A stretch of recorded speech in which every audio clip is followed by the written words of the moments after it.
이튿날 그들이 길을 가다가 그 성에 가까이 갔을 그때에 베드로가 기도하려고 지붕에 올라가니 그 시각은 제6시더라.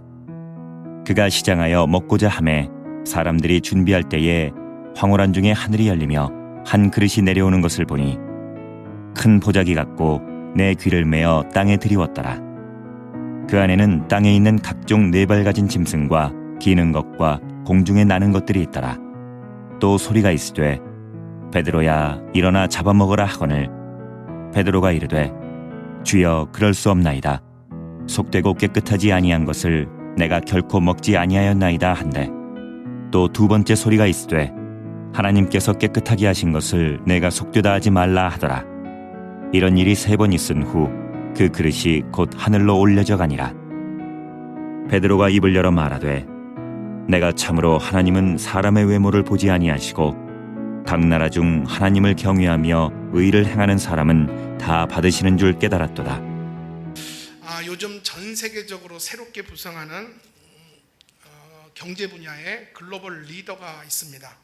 그가 누구냐면 중국 사람인데요. 중국의 부호 중에 한 명인데 중국의 3대 부자 중에 한 명이 들어갑니다. 중국 3위입니다. 부자로. 그리고 또는 그 중국의 그 IT계의 그 절대 강자인 그 알리바바 회사의 창업자인 마원이라는 회장입니다. 여러분 아십니까? 마원 들어보셨습니까? 그 마원이라는 회장은 전 세계가 주목하고 중국의 그 IT계의 돌풍을 일으키는 그 알리바바의 그 창업주입니다. 근데 아이러니하게도 저 마원이라는 회장이 창업을 시작할 때 그 IT 계통의 창업을 하는데도 컴퓨터에 대해서는 컴맹이었습니다. 그리고 지금도 컴퓨터를 그리 잘하지 않는다고 그러더라고요. 얼마 전 한국 KBS에서 그분을 초청했습니다. 그리고 세대별 성공 신화라는 주제로 강연을 들었는데 제가 뒷부분 잠깐 듣고 제가 신문을 통해서 그분의 강연을 쭉 읽었습니다. 근데 그분의 강연 중에서 좀 인상 깊은 부분이 있습니다. 제가 여러분께 좀 소개를 하겠습니다. 10대라면 열심히 공부해라. 20대라면 누군가에게 배워라. 30대라면 명확하게 생각하고 스스로를 위해서 일하라. 40대라면 본인이 잘하는 일에 전념하라. 50대라면 젊은 사람에게 투자하라. 60대라면 본인을 위해서 투자하라.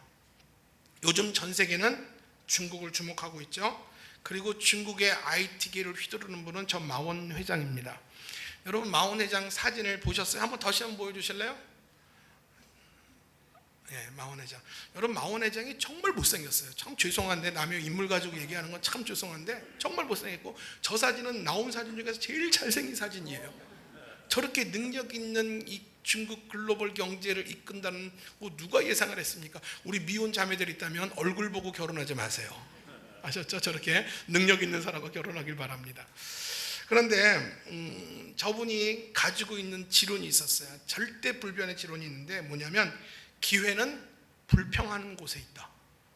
기회는 불평하는 곳에 있다. 무슨 말입니까?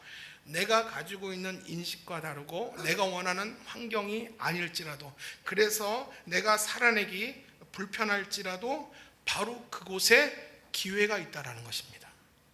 우리가 예상하고 상상할 때 내가 다른 것은 다 좋지만 저곳에만 가지 않기를 바랄 때가 있죠.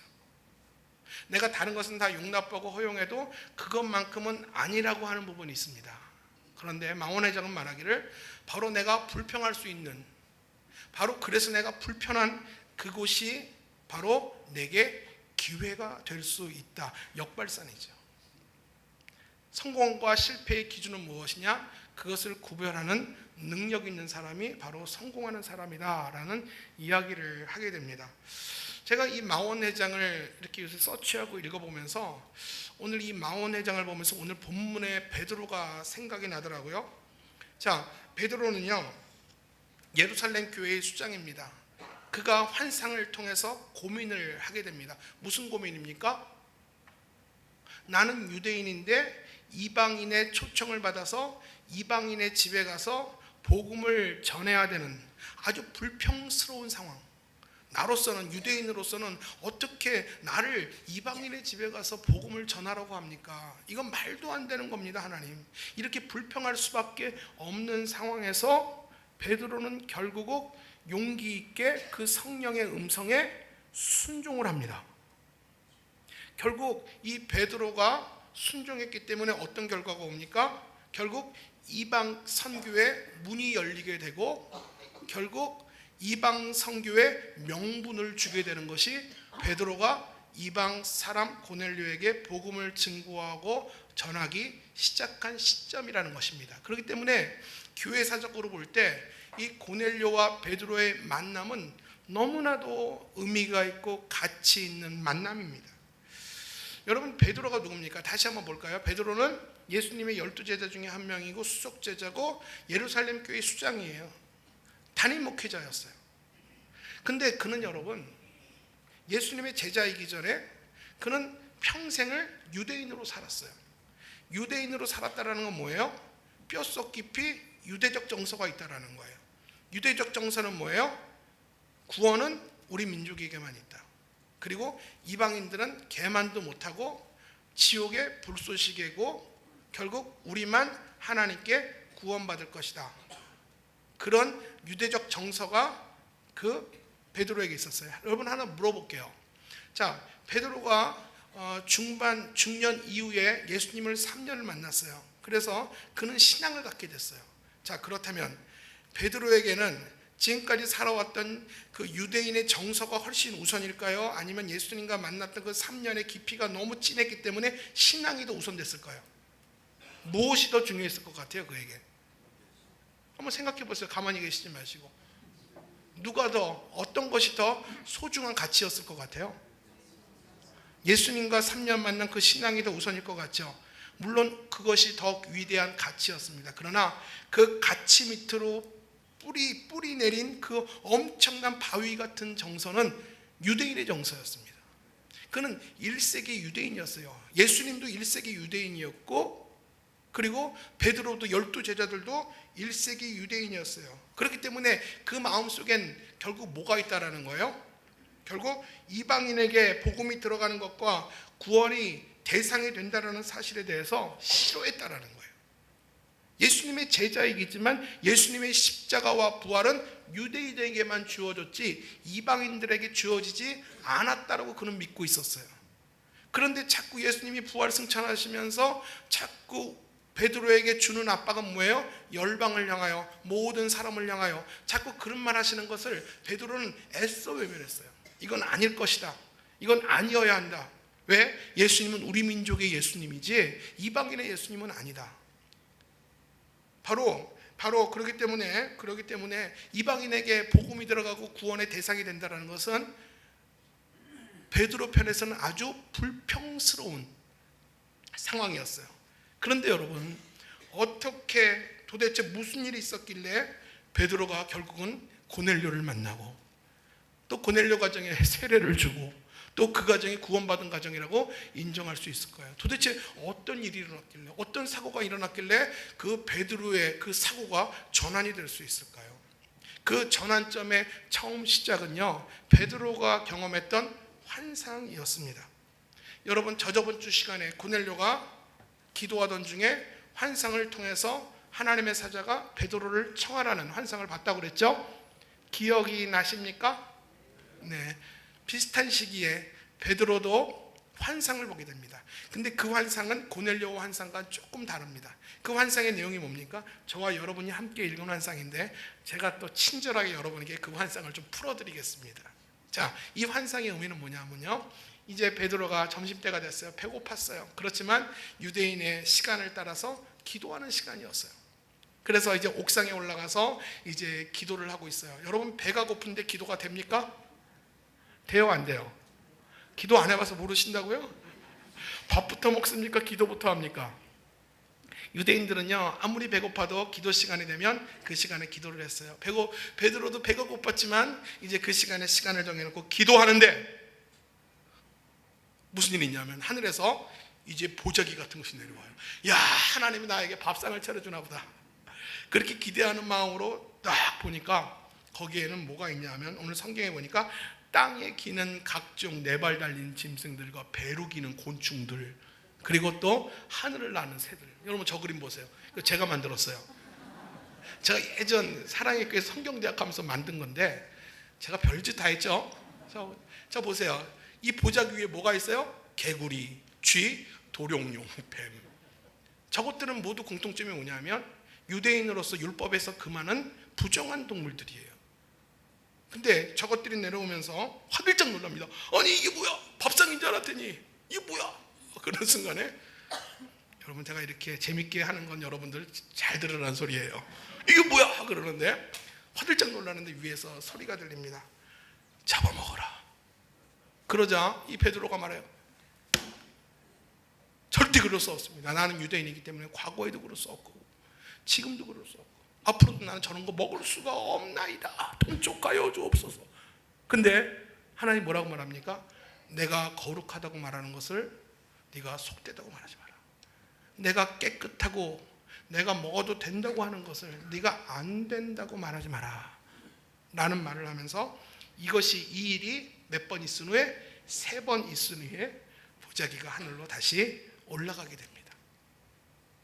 여러분 이것이 이런 일이 3번 있었다고 그랬습니다. 이런 일이 3번 있었다는 말의 의미가 뭘까요? 그만큼 하나님은 베드로에게 이것에 대한 중요성과 시급성을 알린 거고 또한 베드로에게 3번이나 간절히 설득했다라는 것입니다. 그의 딱딱한 굳어진 그 유대인의 정서를 향해서 내 마음은 그것이 아니란다. 내 구원의 지경은 그것이 아니란다. 너 생각과 내 생각은 그만큼 다르단다. 그만큼 이 베드로를 향해서 간절하게 설득하셨다라는 것을 의미합니다.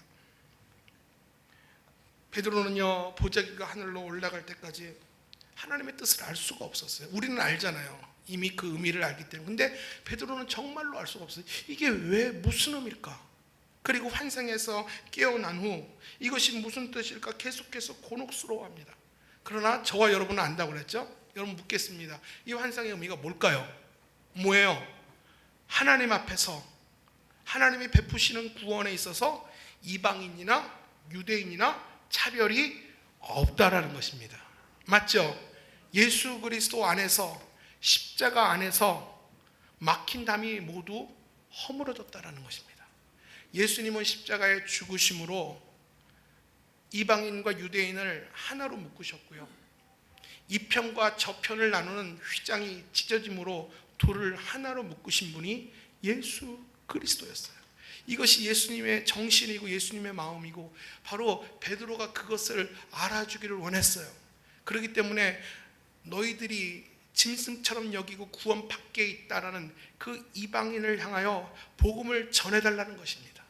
네가 가서 예루살렘 교회 수장인 네가 먼저 가서 그 이방인의 복음의 문을 열어달라는 것입니다. 하나님은 3번씩이나 간절하게 부탁한 거예요. 너라면 내 마음을 알 수 있을 것 같다. 너라면 내 뜻을 이해할 수 있을 것 같다. 내가 거룩하다고 말하는 그 이방인들의 영혼을 너가 더럽다고 말하지 마라 라고 하면서 그 하나님은 베드로를 설득을 하게 됩니다. 이 마음을 보여준 하나님의 실물 교육이에요. 실물 교육. 여러분 그래서 바로 하나님의 그런 마음이 있기 때문에 저와 여러분이 구원받지 않습니까? 유대인들 편에서 보면 저와 여러분은 이방인이에요. 아무리 우리가 좋은 옷을 입고 넓은 집에 살고 뭐 고위관직을 가져도 대통령이라도 그들이 볼 때 우리는 지옥의 땔감이에요. 그런데 바로 하나님의 그 배려, 하나님의 막힌 담을 허무시고 하나님 앞에서 모든 멸망이 같다라는 존귀하다라는 그 마음과 그 하나님의 그 뜻이 바로 우리를 구원받은 백성으로 부르신 줄로 믿습니다. 베드로는 개인적으로 너무나도 불편한 상황이었어요.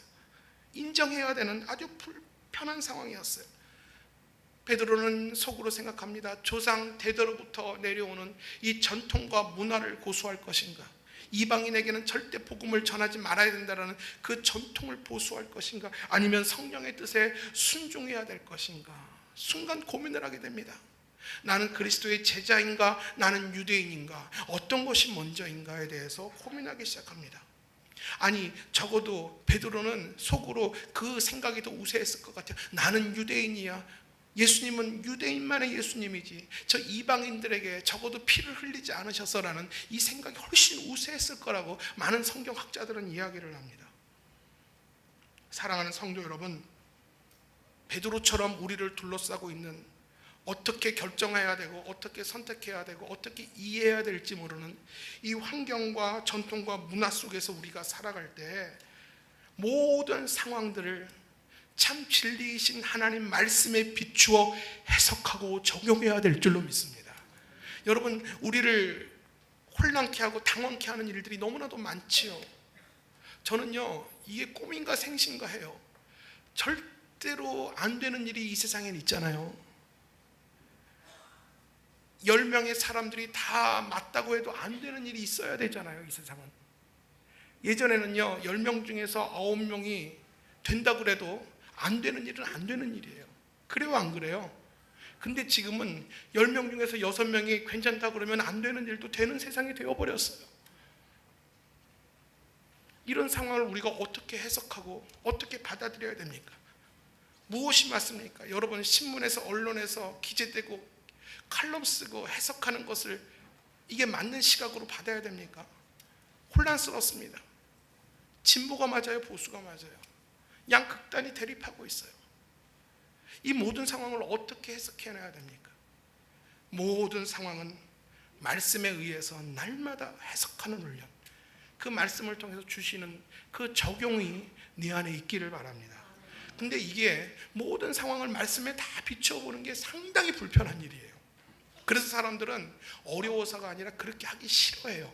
왜? 내가 손해가 되니까. 그래서 많은 사람들은 말씀과 이 문화와 전통 안에 말씀을 가두고 제한하려고 합니다. 말씀이 나를 컨트롤하는 게 아니라 문화가 말씀을 컨트롤하려고 합니다.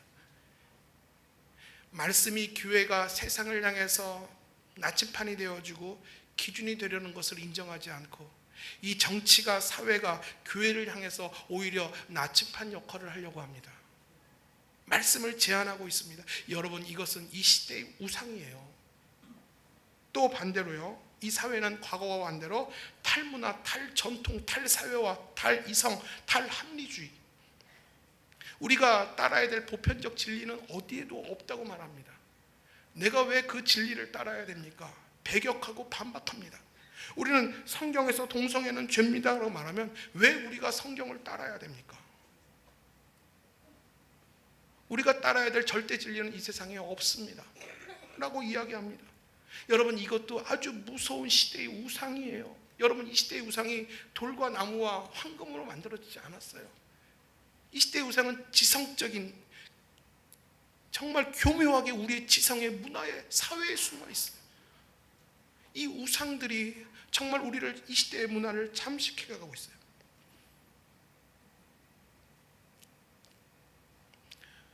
너무나도 이 상황을 볼 때 불평스럽습니다. 어떻게 살아야 될지 저는 이 세상을 살아가는 한 사회인으로서 정말 절망스럽습니다. 오늘 베드로는요, 이 불평스러운 상황, 내 마음에 안 드는 상황에서 고민하고 있었어요. 근데 밖에서 드디어 베드로의 결심을 움직이는 노크 소리가 들립니다. 누굽니까? 베드로를 모시러 온 고넬료 사람들의 노크 소리예요. 얼마나 절묘한 하나님의 타이밍입니까? 그가 고민하고 그가 선택하지 못하고 갈팡질팡하고 있을 때 전통을 따를 것인가, 하나님의 말씀에 순종할 것인가, 갈팡질팡하고 있을 때 성령이 먼저 베드로의 인생을 향해서 찾아왔어요. 그리고 마음을 열라고 합니다. 그리고 성령의 음성이 베드로에게 들려지게 됩니다. 우리 19절 20절 말씀입니다. 시작.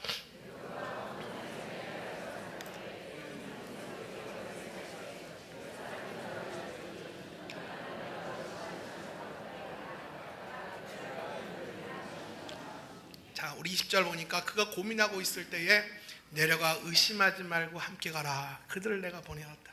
고민하고 있는 그 베드로의 고민에 마침표를 찍어줍니다. 내려가라. 고민하지 말고, 그 오랫동안 고민한다고 답을 얻을 수 있는 거 아니다. 내려가라. 여러분, 신앙생활이 뭐라고 생각합니까? 제가 한번 여쭤보는 거예요. 한번 프리하게 대답해 보실래요? 신앙생활이 뭐라고 생각합니까?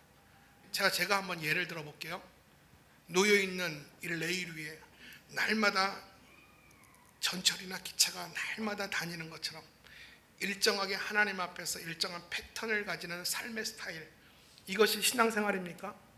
다시 말하면 마을버스가 똑같은 건을 뺑글뺑글 돌듯이 10년 전부터 20년 전부터 나름대로 하나님 앞에서 일정한 종교적 행태를 가지고 일정한 패턴과 습관을 가지고 날마다 루틴하게 똑같이 10년 전과 지금이 똑같이 살아내는 거, 이거 신앙생활 맞습니까? 한번 물어보는 거예요. 맞습니까? 아닙니까? 아니라면 뭡니까 그 생활은? 그럼 신앙생활이 아니면 뭐예요? 누가 아니라고 그랬어요? 아니면 뭐예요? 신앙생활이니까 오늘 교회 왔잖아요. 헌금도 드렸잖아요. 그럼 뭐예요 신앙생활이 아니면? 기대합니다. 뭐예요? 제가 대신 얘기해 드릴게요. 그것은 종교생활이에요. 종교생활이에요. 대상만 다를 뿐이지 절에 가는 사람과 뭐가 다르고 그 부족을 가슴에 품고 있는 사람과 무엇이 다릅니까?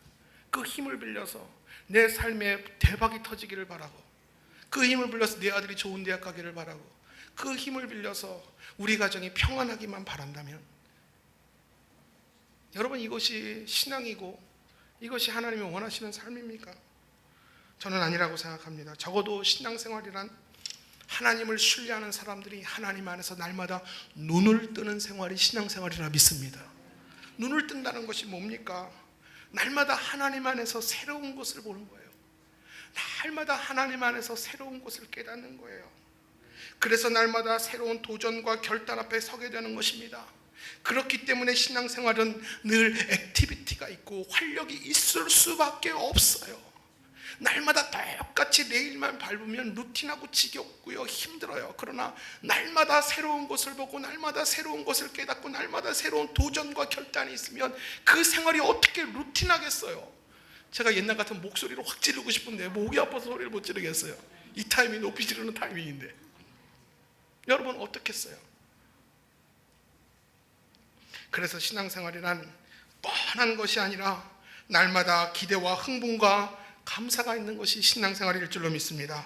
성령이 나를 찾아오시면 이 모든 것이 가능해져요. 베드로의 고민은 성령이 찾아옴으로 눈이 떠졌어요. 그는 지금까지 루틴하게 살아왔어요. 이것이 다라고 생각했어요. 이렇게 사는 것이 맞고 하나님도 나에게 원하는 거라고 생각했어요. 전혀 불만족이었어요. 그러나 불평스러운 상황 속에서 내가 성령을 선택하였을 때, 비로소 눈을 뜨게 되었을 때 어떤 일을 일어납니까? 이런 고백을 합니다. 우리 34절 고백이에요. 시작. 베드로가 입을 열어 말하되 내가 참으로 하나님은 사람의 외모를 보지 아니하시고. 베드로가 눈을 뜨자 하나님의 구원의 기준을 발견했다라는 거예요. 하나님은 유대인이기 때문에 그 외모적으로 구원을 결정하는 것이 아니라 그 외모와 신분과 상관없이 모든 열방을 향하여 하나님은 구원을 열어놓으셨구나 라는 사실을 깨닫게 됩니다.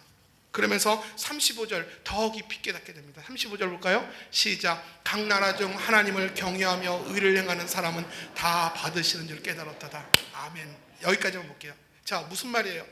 외모만 보지 않아요. 어떤 사람을 본다고요? 하나님을 경외하고 의를 행하는 자를 하나님이 찾는다라는 거예요. 할렐루야.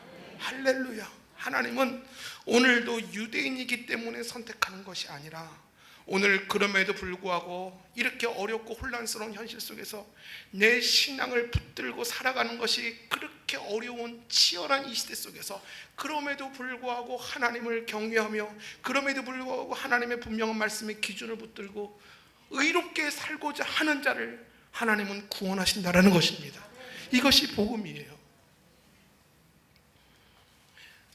그는 깨닫게 됩니다. 여러분 이 35절의 구절이요, 교회사적으로 볼 때 얼마나 중요한 구절인지 몰라요. 교회사의 위대한 변화를 남겼습니다.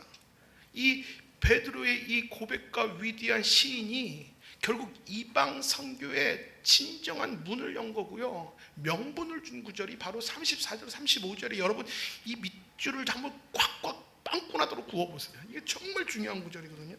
이 베드로는 깨닫게 된 거죠. 예수님의 죽으심과 부활하심이 특정한 유대인들만이 아니라 하나님을 경외하는 자 누구에게나 보편적으로 전해져야 된다는 사실을 그가 비로소 눈을 뜨자 발견하게 됐다는 거예요. 결국 베드로는 고넬료 가정을 방문하여 자신이 이곳에 오게 된 경위를 얘기합니다. 28절 29절입니다. 시작.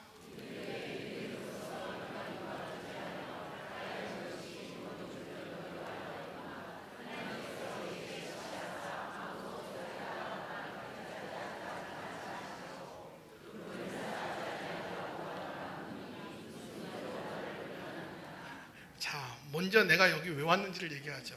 그 당시 유대인의 관습에 따르면 유대인들이 이방인의 집에 가도 안 되고 교제도 안 되는 엄격한 규율이 있었습니다. 이건 유대인들도 알고 그 고넬료 집에 모인 이방인들도 다 알고 있었습니다. 얼마나 어색한 만남이었을까요? 그래서 이 베드로는 28절에 보니까 내가 너희를 만나는 것이 위법인지 나도 알고 너희도 알거니와 라는 말을 쓰게 된 겁니다. 그러면서 나는 이렇게 왔는데 너는 나를 어떻게 불렀느냐? 라고 또 묻게 되는 것입니다. 여러분 한번 이 상황을 볼까요?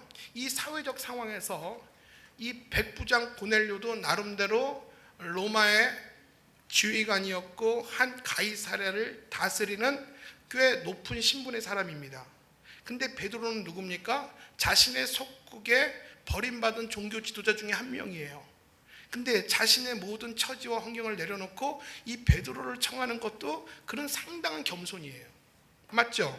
자, 그러면 이 이방인 고넬료와 예루살렘 교회의 그 수장인 베드로가 만나는 것은 그 시대 상황으로 볼 땐 잘못된 만남이에요. 여러분 김건모의 잘못된 만남이라는 노래 알아요? 그런 것처럼 만나지 말아야 되는, 만나서는 안 될 잘못된 만남이라는 거예요. 여러분 만약에 이해가 안 가니까 제가 한번 소개해 드릴게요. 여러분 지금 그 시청 앞에서 퀴어 축제 했죠? 퀴어 축제에서 저를 초청해 왔어요. 홍성환 목사님 퀴어 축제에 와서 말씀 좀 전해 주십시오. 여러분 제가 퀴어 축제에 가서 말씀 전했다면 어떻게 했어요? 말도 안 되죠. 여러분 그래도 제가 다음 날 와서 설교해도 여러분 설교를 듣겠어요? 아마 당회가 모이겠죠. 어떻게 하면 쫓아낼 수 있을까? 말도 안 되는, 전혀 만나서는 안 되는 잘못된 만남이었어요. 근데 이 둘의 만남을 누가 주선했어요? 누가 주선했어요? 하나님이 주선했잖아요. 하나님이 주선하셨어요. 성경 주석가 윌리엄 바클레이는 고넬료와 베드로의 만남을 두고 이렇게 말을 합니다. 언제나 첫 발을 내딛는 분은 하나님이시다. 인간의 마음이 하나님을 찾기 시작하고 인간의 가슴이 열망하기 시작할 때 하나님은 우리를 한 걸음에 마중 나오신다. 고넬료는요 하나님을 향해서 열망이 있었어요. 그 뜻에 순종하기를 열망했어요. 그래서 그는 하나님을 공경하고 이 가정 모두가 하나님을 경외하는 가정이었어요. 하나님은 그가 이방인일지라도 바로 그를 만나기 위해서 베드로의 손을 붙들고 그에게 마중 나갔다라는 거예요. 여러분 고넬료가 베드로를 만나는 순간 하나님을 만나는 것처럼, 하나님의 임재를 경험하는 것처럼 엎드립니다. 그리고 베드로에게 이렇게 말을 합니다. 33절입니다. 시작. 이제 우리는 주께서 당신에게 명하신 모든 것을 듣고자 하여 다 하나님 앞에 있나이다. 자, 본문 띄워주세요. 이제 우리는 주께서 당신에게 우리에게 주실 모든 말씀을 듣고자 당신에게 앉아 있나이다. 누구 앞에 앉아 있나이다? 하나님 앞에 있다고 그랬어요. 베드로를 한 사람의 인간으로 본 것이 아니라 하나님의 메신저로 본 것입니다. 그래서 하나님 앞에 앉았다라고 말합니다. 고넬료는 하나님이 베드로를 통하여 이제 하실 말씀을 주실 거라는 확고부동한 믿음이 있었어요. 그래서 우리 모두는 다 하나님 앞에 앉았습니다 라고 말을 하는 것입니다. 여러분 우리가 하나님의 말씀을 들을 때 이런 자세가 필요하다고 생각하지 않습니까? 하나님께서 강단을 통해서 분명히 내게 하실 말씀을 하나님은 오늘도 전하고 계시다. 나는 오늘 홍성환 목사 앞에 앉아 있는 것이 아니라 하나님 앞에 앉아 있는 것이다 라는 확실한 믿음이 우리에게 필요하지 않을까요? 그러기 위해서 주일 강단에서 말씀 전하는 목회자도 그 책임감을 가지고 자신의 생각과 사상을 전하는 것이 아니라 성도들에게 들려주시는 하나님의 말씀만 전해야 될 줄로 믿습니다. 그리고 성도들은 하나님이 지금 말씀 전하는 목회자를 통해서 우리에게 꼭 필요한 말씀을 주실 거라는 확신과 믿음도 필요할 줄로 믿습니다. 제가 재밌는 얘기 하나 해드릴게요. 비가 오니까 제가 예전 교회에서 제가 사랑의 교회에서 이거 방송 나가는데 말하면 안 되는데 예전 이거 좀 편집해 주세요. 예전 교회에서 제가 9년간 목양교육자를 했습니다. 그러니까 신방 목회자를 했죠. 3년마다 교구를 이렇게 바꿔갑니다. 제가 옛날에 송파구에서 어떤 그 교구 신방을 하고 있었는데 잊혀지지 않는 한 분의 이름이 생각납니다. 이름이 한두수 성도입니다. 한두수 성도. 이름이 제가 특이해서 기억한 것이 아니라 정말로 그분의 저와 만났던 그 추억 때문에 잊을 수가 없는데 보통 사랑의 교회 교육자들은요 그 교구를 한 400세대부터 600세대를 맡고 있습니다. 그러다 보니까 잘 관리가 안 돼요. 너무나도 신방만 매일 다녀도 신방 한 번도 못 받고 전화 한 통도 못 받았다는 불만하는 사람들이 무지하게 많아요. 어쩔 수 없어요. 그래서 우리는 매일 신방을 하면 이 메모를 기록합니다. 근데 사랑의 교회 교적은요 메모 일자가 있고 이제 방학 되면 메모를 거꾸로 소트합니다. 그러면 예전에 아직 메모가 한 번도 기록되지 않은 사람부터가 이렇게 윗장으로 뜨게 되죠. 이해 가시죠? 그럼 방학 때 되면 그분들에게 다 전화를 합니다. 밀린 신방들을.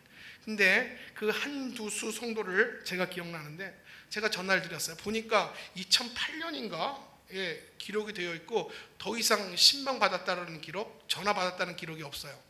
그래서 제가 전화를 했더니 그분이 너무 감격하면서 제가 등록한 지 5년 만에 처음 교육자한테 전화 받았다라는 거예요. 그 예전 교육자부터 시작해서 저까지 제가 얼마나 미안하겠어요. 아유 성도님 죄송합니다. 아니요 죄송해하지 마세요. 목사님 전화 오셔서 너무 감사합니다. 우리 집에 신방 오실 수 있겠습니까? 미안한데 신방을 왜 못 가겠어요? 당연히 가지요. 언제 가면 되겠습니까? 그때가 8월 달이었어요. 방학 때 8월 언제 금요일이었어요. 금요일날 몇 시가 좋습니까? 8시가 좋대요. 그래서 8시에 시간을 정해놓고 이제 그 집에 신방 가기로 했습니다. 근데 그분이 풍납동인가 살았어요. 근데 시장 통해서 떡집을 하고 있었어요. 앞에는 떡집이고 뒤는 집이었어요. 그래서 제가 이제 8시 한 15분 정도 남겨놓고 이제 전화가 와요. 어디냐 그래서 한 5분 뒤에 도착합니다. 그래서 이제 빵집을 끼고 이제 그 집 들어가려고 딱 턴하는 순간에 깜짝 놀랐어요. 너무 익숙한 사진이 걸려 있는 거예요. 내 사진이 현수막에 걸려 있어요. 근데 뭐라고 써 있냐면 잘 들어보세요. 축신방 홍성환 목사님 가로치고 사랑의 교회 한두수 가정의 신방 오시다. 저는 깜짝 놀랐어요. 그 사진을 어디서 받았는지 모르겠지만 제가 집 골목까지 갔다가 결국 현수막이 몇 장 걸렸는지 아세요? 3장이나 걸려있어요. 와, 근데 더 웃긴 거는요, 내비게이션에서 30m 앞입니다라는 사인이 있는데 차가 더 이상 들어갈 수가 없어요. 그냥 골목인데, 왜냐하면 어디서 지금 망국기가 걸려있는 거예요. 망국기가. 근데 나는 그게 있잖아요, 어디서 결혼하기 전에 패배 들어가는, 이거 뭐라 그러죠 그거? 함 들어가는 줄 알았어요. 그래서 차를 어디에 세워야 되나 그러는데 막 누가 내 차를 알아보고 막 여기를 대라는 거예요. 보니까 뭐냐면 목사님 신방 온다고 망국기까지 걸었어요. 망국기까지 쫙 걸고, 그리고 그 가족들이 30분 전부터 도열하고 섰었어요. 시골에 계신 부모님까지 다 올라오라고 그래가지고요, 양복 다 입고 여자들은 다 한복 입고 정장을 해가지고 쫙 한 줄로 도열하고 있었어요. 제가 딱 나타나자마자 차렷 경례! 그리고 딱 인사하는 거예요. 제가 행복했을까요? 창피했을까요? 창피했어요. 왜냐하면 그분이 30년 동안 시장에서 떡 장사를 했는데 떡보이 하루인가 뭐 하여간 있어요. 근데 뭐 프랭카드 걸어놓고 뭐 망국기 걸어놓고 도열하고 서 있으니까 안 올라오는 할아버지까지 양복 사 입혀가지고 다 서 있으니까 뭐 대통령이 오나 보다. 도대체 그분이 누군가? 이렇게 다 서 있던 거예요. 제가 딱 나타나자마자 사람들은 제가 너무 놀라가지고 이게 뭐예요? 그러니까 목사님 저희 집에 오셔서 제가 환영하는 의미로 붙였습니다. 그리고 대문에는 경축인가? 뭐 하여간 붙여있어요. 그리고 빨리 들어가시자고. 들어갔는데 삥 둘러 앉았는데 내 방석은 3장, 자신들은 방석도 안 깔았어요. 무릎 쫙 깔고 앉아요. 편하게 앉으시라고. 아닙니다. 편하게 앉으세요. 아닙니다. 편하게 앉으세요. 아닙니다. 그래 무릎 쫙 꿇고, 여러분 그 맨바닥에 무릎 꿇는 게 얼마나 아픈지 알아요? 그래서 뭐 너무 그분들 고집도 무지하겠어요. 최씨도 아닌데 옹리도 아닌데 얼마나 이센지 몰라요. 근데 이게 예배를 이제 말씀을 전하기 시작했어요. 말씀을 전하기 시작하는데 얼마나 아멘을 크게 하는지 제가 참다 못해 아멘 좀 그만하시지요. 정성껏 최선을 다해서 예배를 드리든지, 제가 지금까지 신방하며 예배하면서 난 그렇게 준비가 잘 되고 그렇게 예배를 사모하고 열망이 있는 집은 제가 처음 봤어요.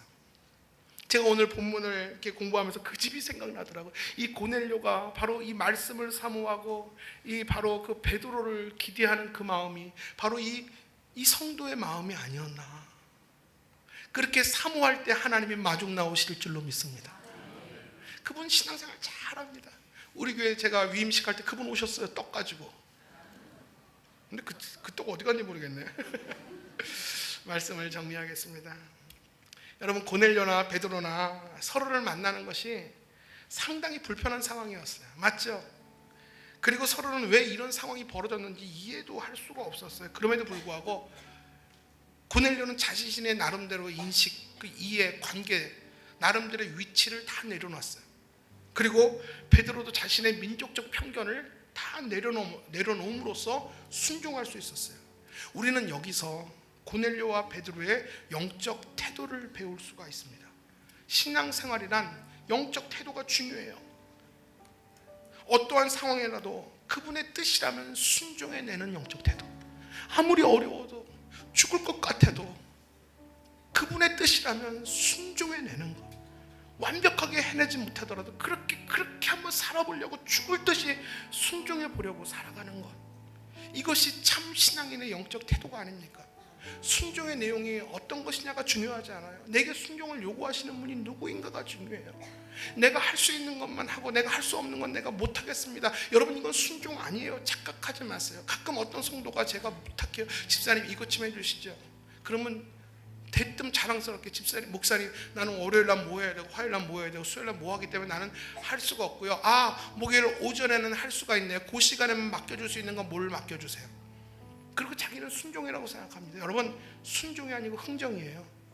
나도 알고 하나님도 알아요. 그것이 순종이 아니라는 거. 근데 본인만 몰라요. 그것이 순종이라고 생각합니다. 여러분 잘 들어보세요. 순종은 자기 포기에서 나오는 것입니다. 자기 철저한 자기 포기에서 순종이 나오는 거예요. 그렇기 때문에 불편할 수 있어요. 순종은 불편함을 수반합니다. 예수님도 본래 하나님이셨어요. 그러나 하나님과 동등됨을 포기하셨어요. 순종은 이러한 포기에서 시작되는 것이에요. 내가 하나님 안에서 무엇인가를 성취하려는 자세는 결코 순종할 수 없어요. 내가 하나님 안에서 뭔가를 성공해야겠다, 뭔가를 얻어야겠다, 성취해야겠다, 그런 욕심 가지고 하나님 앞에 살아가는 사람은 절대로 순종할 수 없어요. 무조건 순종은 자기 포기에서 일어나요. 다 내려놓을 때 나는 아무것도 없습니다,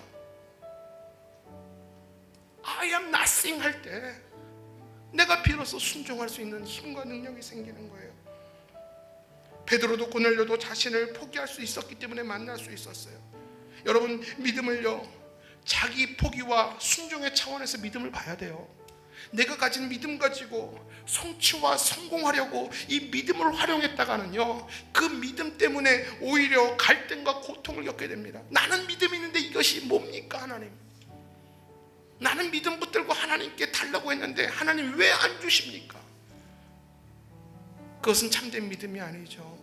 참된 믿음은 자기 포기할 수 있는 용기, 그럼에도 불구하고 순종할 수 있는 용기가 진정한 믿음일 줄로 믿습니다. 따라서 우리가 자주 만나는 불편함과 순종 사이에서 참된 신앙적 태도는 자기 성취가 아니라 자기 포기인 것입니다. 철저히 자기 포기가 있을 때 순종할 수 있어요. 순종보다 더 위대한 믿음은 없고요, 순종보다 더 위대한 행동도 없다라는 것이에요. 하나님은 오늘도 한없이 불편하지만 그렇지만 위대한 순종을 선택하는 소수의 사람을 통해서 하나님은 일하실 줄로 믿습니다. 여러분, 저번 주에 저와 우리 교회는 위대한 교회라고 했어요. 어떻게 우리는 위대한 교회가 될 수 있을까요? 하나님의 위대한 사명에 우리가 순종할 수 있을 때 위대한 성도와 교회가 저와 여러분이 될 줄로 믿습니다. 한없이 불편하지만, 자기 포기를 함으로 한없이 불편하지만 순종할 수 있는 저와 여러분 모두가 되기를 주님의 이름으로 축원합니다. 우리 같이 기도하겠습니다.